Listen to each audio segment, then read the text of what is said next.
আসসালামু আলাইকুম, কেমন আছেন আপনারা? এই যে এতগুলো আম পাওয়া গেছে গাছতলা থেকে। সেই আমগুলো এই যে ফুপু রেখে দিয়েছে এখানে, ওটাই দেখছিলাম আমি সকালে উঠে।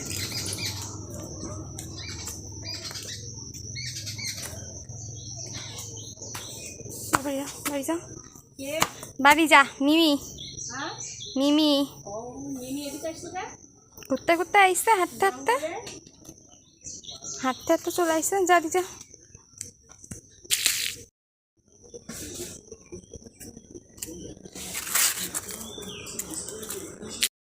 এখানে এসে শুয়ে পড়েছিস বাইরের থেকে এসে? কি সুন্দর এক দৌড়ে এসে এখানে এসে শুয়ে পড়েছে।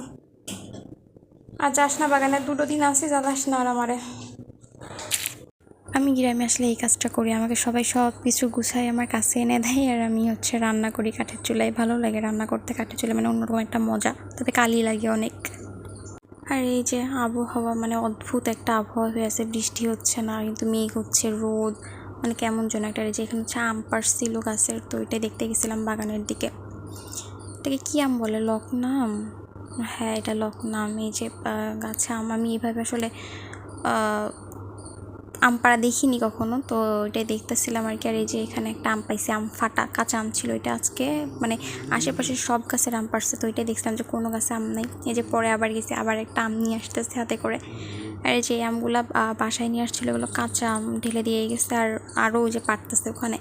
তারপরে ছাদে গেছিলাম, ছাদে যে আম সত্ত্ব দেওয়া, কতগুলো আম সত্ত্ব বাবা গো, ওইটা একটু ভিডিও নিয়েছিলাম। আর তারপরে যে বিকেলে শাড়ি পরছিলাম, ঢং করতেছিলাম শাড়ি পরে আর কি। তারপরে তো বিকালের দিকে একটু পুকুর পাড়ে গেছিলাম, আর যে সেখান থেকে জংলি ফুল তুলছি। ফুলগুলো সুন্দর, তাই না? আসলে জংলি ফুল দেখতে অনেক সুন্দরই হয়। এই তো ভিডিওটা এই পর্যন্ত, সবাই ভালো থাকবেন, আল্লাহ হাফেজ।